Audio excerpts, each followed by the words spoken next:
Imagine a cena. Homens fortemente armados encurralando Jesus e seus discípulos.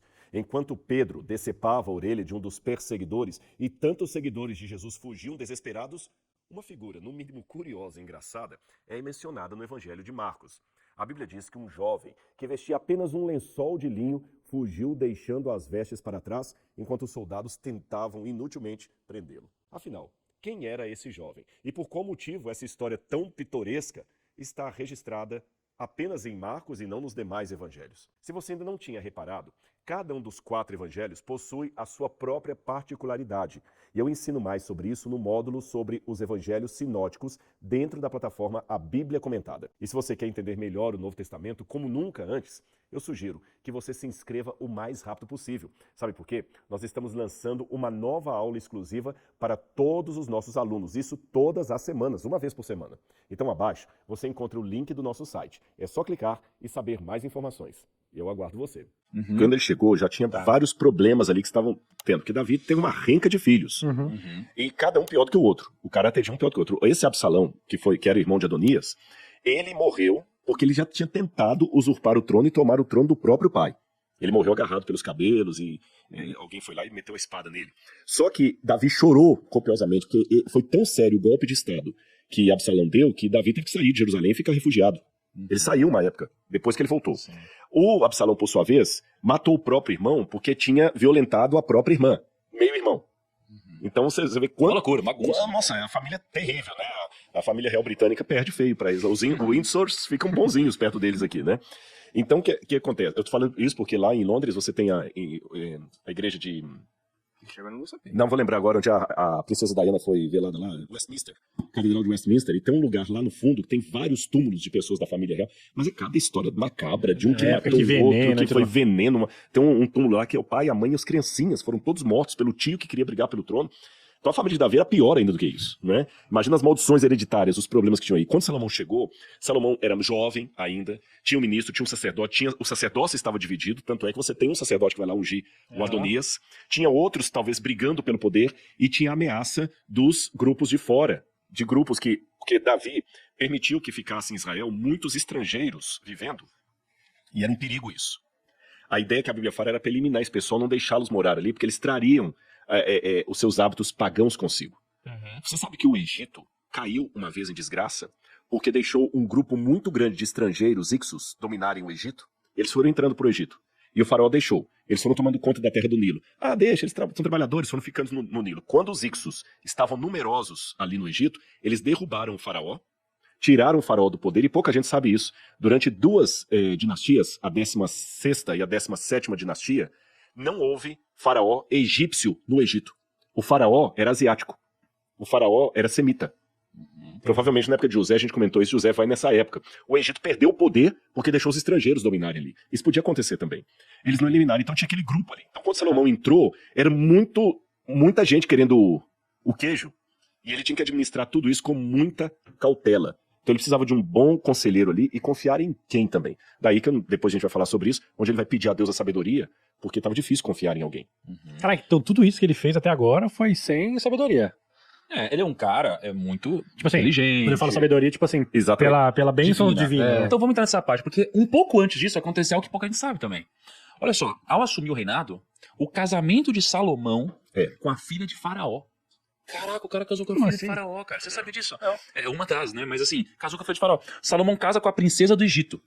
Isso fez com que ele tivesse paz com a maior potência de sua época. Mas como que foi isso? Porque os faraós não acreditavam em Anubis, não sei das Aí quantas. começou, você perguntou lá, onde é que foi a chave que virou? Não era Deus Sol e o outro tinha Deus aqui. Casou com a mulher errada, cara. A chave começou a virar lá. E aí, mas ele juntou porque ele falou assim, pô, esse caso aqui fica tudo em paz, a gente une as forças aqui. O cara tinha o Deus dele, ela tinha os 12 Deus dela. Naquela época o casamento era muito mais do que hoje. Era uma moeda de troca. Uma estratégia era política, comercial, de guerra, né? Você comprava o dote, tinha uma lógica diferente. Ganhava um exército, Você quer mais dos povos. Aí a filha de um casa com o filho do outro. Então, na Idade Média teve isso. A Europa, a Rainha Vitória, aí eu tô falando da Idade Moderna, ela foi considerada a avó da Europa, porque ela tinha netos e descendentes em todo lugar. Dom Pedro II, a mãe dele era da Espanha. A esposa era da... Leopoldina, lembrar, era de um outro país também. Então você vê, cada um era de um canto. A Carlota Joaquim, quer dizer, que era da Espanha, né? Cada era de um canto diferente. Agora, o ponto aqui chave é, tudo bem que os enlaces matrimoniais, políticos havia, Mas sabe aquela grande tentação, já que a gente tem como público pessoal que gosta do mundo dos negócios, de fazer algo errado que todo mundo faz? Sabe aquele negócio assim? Aí a polícia vai e prende e fala assim, poxa, mas todo mundo faz isso. Eu visitei uma vez uma pessoa com a tornozeleira eletrônica, que foi pego numa grande operação, e ele chorando lá falando assim, pois é, mas só que o que eu acho injusto é que o que eu fiz todo mundo fazia. Um grande desafio para aqueles que querem colocar a Deus sobre todas as coisas, no mundo dos negócios também, é ter a coragem de, ainda sob prejuízo financeiro, não fazer algo errado apenas porque todo mundo faz. Sim. Todo mundo deu uma sonegada, senão não sobrevive no comércio. Mas esse é um dilema dos negócios, sabe, André? Eu sei. Porque fazer algo errado é muito subjetivo. Não é óbvio. Por exemplo, antigamente a escravidão ela era legalizada. Mas se eu for olhar sob a perspectiva que eu chego hoje, era errado.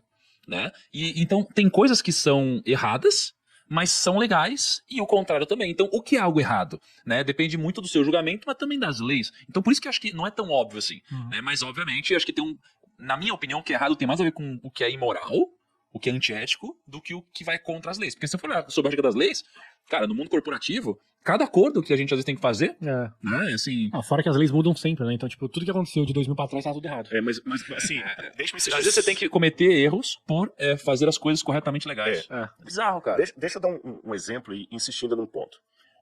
Eu tenho um contador muito querido, muito cristão, e o lema que a gente trabalha é o seguinte, onde eu pago menos imposto. Porque é lógico, se eu posso legalmente pegar só... Descobri que há uma isenção fiscal se eu pegar a garrafa de tampa alaranjada. Então, para que eu vou comprar duas dessa? É melhor comprar duas da alaranjada e apenas uma dessa, porque eu sei que vou pagar menos imposto. Tá dentro do que tá previsto. Agora, outra coisa, eu falo o seguinte, eu vou comprar 3 garrafas e vou falar que comprei só 2, e vou esconder essa aqui. Isso é errado. Porque, não, mas é um jeitinho e tudo mais. Imposto já é roubo mesmo. É roubo então, mesmo e tudo mais. É esse jeitinho que é perigoso. Porque, por exemplo, assim como realmente há leis, concordo com você, que são erradas... Pega a lei trabalhista. A lei trabalhista, vamos pegar na época de Jesus. Eram corretos os impostos que Roma cobrava? Claro que não. Fora que não tava nem... Tipo, o cara nunca sabia quanto ele tinha que pagar. Exatamente. Aí perguntaram para Jesus, Senhor, devemos dar tributo a César? E na época, a maior parte das pessoas, com certeza responderia, lógico que não. Dar tributo para César é vagabundo. Jesus falou assim, me traz uma moedinha aqui, me traz um denário. De quem que é o rosto que está aqui? É de César. Dai a César o que é de César e a Deus o que é de Deus. Entendeu? E olha, eu vou... A história também está repleta, e vocês podem contar isso melhor do que eu, de vários empresários que na honestidade também conseguiram fama, conseguiram... Sim. E mesmo que você consiga um bom cabedal financeiro, mas à custa de não poder olhar para o seu filho de noite e saber, eu sou um homem honesto, meu filho, será que valeu a pena? Então, nesse aspecto que a lei, o princípio bíblico é coloque a Deus acima de todas as coisas e ao próximo como a si mesmo. Salomão resolveu falar assim, mas todo mundo casa com filha de rei estrangeiro. Essa é a lei do mercado. Meu pai casou com um monte. Aí entra aquilo que o Thiago falou aqui. Ele já tinha essa tendência do pai, com o mulherio, né? Aí eu vou aceitar. E ali foi virada da chave, porque a gente não sabe o nome dessa menina, alguns pensam que seria a filha de Sinamud, outros pensam que seria a filha de Shonshank, que era Sisak. O Sisak vai vir mais depois na época de Josias. Ainda existe uma certa... Quem seria o faraó dessa época aqui? Eu sei que ele casa com ela, e com o pacote, ela traz os deuses do Egito. O faraó, para poder validar a coisa, deu de presente de casamento, olha que presentão, uma cidade. Ele mandou, olha o que o faraó fez. Ele pegou a cidade de Tel Gezer, destruiu a cidade, botou fogo, e falou assim, Salomão, meu presentinho para você, uma cidade para você brincar de Lego. O faraó conquistou a cidade, botou fogo na cidade, e como ele sabia que Salomão já tinha um veio de construção, tem gente que gosta de construir, tem empresário que ele ama construir, né? Vou dar uma cidadezinha pra você brincar, você vai reconstruir a cidade. Limpei só pra você brincar de construir. Aí Salomão ficou feliz, trouxe essa moça pra lá. E ao trazer essa moça, trouxe com ela muitos deuses do Egito, aquela coisa toda. E olha que interessante. Ele já tinha a tendência a ser submisso a mulheres, porque a própria mãe era uma figura impositiva. E lembra que eu falei lá atrás de você desautorizar algumas figuras de poder que estão na sua família te castrando?